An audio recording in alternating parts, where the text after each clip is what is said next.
روشنی کے تعلق سے تو ابھی ہم نے بہت ہی اختصار کے ساتھ گفتگو کی، اور اس گفتگو کا محصل یہ ہے کہ ایمان کے نور سے دل کا آشیانہ روشن ہوتا ہے، لیکن روشنی کے ساتھ ساتھ رونق کا ہونا بھی ضروری ہے۔ بارہا کا مشاہدہ ہے کہ بجلی کا بلب عرصہ دراز تک کسی کپڑے وغیرہ سے صاف نہ کیا جائے تو اس پر گرد و غبار کی تہ جم جاتی ہے، نتیجتاً جب بلب روشن کیا جاتا ہے تو اس کی روشنی مدھم اور ماند محسوس ہوتی ہے۔ دل کی روشنی کا بلب بھی گناہ و معاصی کے گرد و غبار سے بے رونق ہو جاتا ہے، جیسا کہ حدیث شریف میں ہے۔ ترمذی شریف میں حضرت ابو ہریرہ رضی اللہ تعالی عنہ سے روایت ہے کہ حضور اقدس صلی اللہ علیہ وآلہ وسلم نے ارشاد فرمایا، یعنی بلا شبہ جب مومن بندہ گناہ کرتا ہے تو اس کے دل پر ایک سیاہ داغ کا نقطہ لگ جاتا ہے، بس اگر وہ توبہ استغفار کر لے تو اس کا دل صاف ہو جاتا ہے، اور اگر گناہ زیادہ کرے تو یہ سیاہ داغ بھی بڑھتا جائے گا، یہاں تک کہ اس کے پورے دل پر چھا جائے گا۔ یہی وہ زنگ ہے جس کے بارے میں اللہ تعالیٰ نے فرمایا کہ ان کے اعمال نے ان کے دلوں پر زنگ لگا دیا۔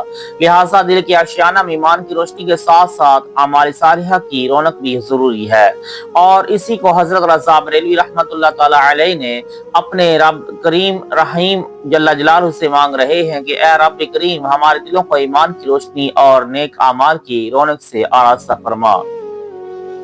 حضرت رضا بریلوی رحمت اللہ تعالی علیہ نے خانہ دل کے ضیاء کے حصول کے لیے جن کا واسطہ بارگاہ الہی میں پیش کیا ہے، اس ذات گرامی حضرت قاضی ضیاء الدین اور شیخ ضیاء رضی اللہ تعالی عنہ کی ولادت 925 ہجری میں قصبہ نیوتنی ضلع لکھنؤ میں ہوئی۔ آپ کی ابتدائی تعلیم و تربیت اپنے گھر پر ہوئی۔ اس کے بعد اعلیٰ علوم دینیہ کے حصول کے لیے آپ احمد آباد یعنی گجرات انڈیا حضرت علامہ شاہ وجیہ الدین بن نصر اللہ علیہ رحمہ کے خدمت میں حاضر ہوئے۔ دوران تعلیم علامہ وجیہ الدین علیہ رحمہ نے اپنی لڑکی کا عقد آپ سے کر دیا۔ اپنے علوم باطن حضرت شیخ محمد بن یوسف قرشی برہان پوری علیہ رحمہ سے حاصل فرمائے۔ شاہ تراب علی قندی قدس سرہ نے اپنی شہرہ آفاق تقسیم کشف المتواری میں آپ کے متعلق تحریر فرمایا ہے کہ آپ صاحب تحقیق و صاحب باطن و صاحب کشف و کرامت تھے۔ آپ حصول علم کے لیے بہت ہی چھوٹی عمر میں اپنے وطن سے احمد آباد جانے کے لیے نکلے۔ گجرات کے جنگل میں راستہ بھول گئے۔ اس وقت آپ کی رہبری کے لیے حضرت خضر علیہ السلام تشریف لائے اور آپ سے ارشاد فرمایا کہ تم کو 40 روز تک میرے ساتھ رہنا ہوگا۔ آپ نے بارضا خوشی یہ دعوت قبول فرمائی اور 40 دن تک خضر علیہ السلام کی خدمت بابرکت میں رہ کر آپ جمیع علوم ظاہری و باطنی سے آراستہ ہوئے۔ قرآن مجید میں اللہ تعالیٰ ارشاد فرماتا ہے، وجوہ یومئذ مستقر ضاحکۃ مستبشرہ وجوہ یومئذ علیہا غبرہ ترہقھا قترہ۔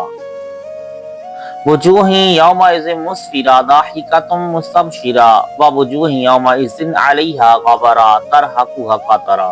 کتنے منہ اس دن روشن ہوں گے ہنستے خوشیاں مناتے، اور کتنے منہ پر اس دن گرد پڑی ہوگی، ان پر سیاہی چڑھ رہی ہوگی۔ مذکورہ آیت میں مومن کے چہرے کو خوشیاں مناتے اور روشن و بارونق، اور کافر کے چہرے کو کالا اور بے رونق بتایا گیا ہے۔ دل کی سفیدی بھی چہرے پر ظاہر ہوتی ہے اور دل کی سیاہی بھی چہرے پر ظاہر ہوتی ہے۔ جو دل کی حالت ہوتی ہے اس کے آثار چہرے پر نمودار ہوتے ہیں۔ تجربہ اور مشاہدہ ہے کہ گستاخ رسول کا چہرہ مسخ ہو جاتا ہے، اس کے چہرے پر رونق ہوتی ہی نہیں۔ اگر وہ پیدائشی گورا بھی ہے پھر بھی اس کا چہرہ بھدا معلوم ہوتا ہے۔ پھر میں نے اسی حقیقت کو اپنے ایک شعر میں یوں عرض کیا ہے، بغض نبی سے کالے دل کی کالک چہرے پر پھیلی، پڑے نظر تو لا حول پڑھ لو منحوس صورت دیکھتے ہی رکھتے ہیں۔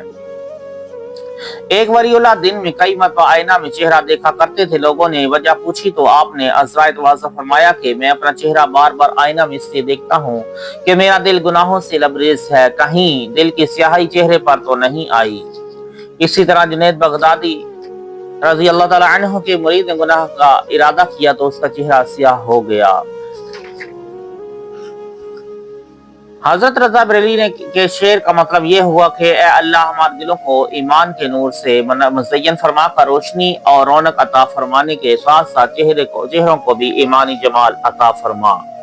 حضرت رضا بریلوی نے ایمان کے جمال کے حصول کے لیے جن کے وسیلے سے دعا کی ہے وہ شیخ جمال الدین اولیاء بن حضرت مخدوم جہانیہ بن بہاؤالدین سالار اس عالم ہیں، جن کی ولادت بسعادت 973 ہجری میں مقام کورا جہان آباد میں ہوئی۔ آپ کی پیدائش قبل ہی حضرت فقیر خدا بخش علیہ رحمہ، جن کی عمر شریف 120 سال ہو گئی تھی، انہوں نے بشارت دی کہ حضرت مخدوم جہانیہ کے گھر میں جمال آئے گا، لہٰذا جب آپ کی ولادت ہوئی تو آپ کا نام شیخ جمال رکھا گیا۔ آپ کا شجر نمبر 30 واسطوں سے حضور اقدس صلی اللہ علیہ وآلہ وسلم تک پہنچتا ہے۔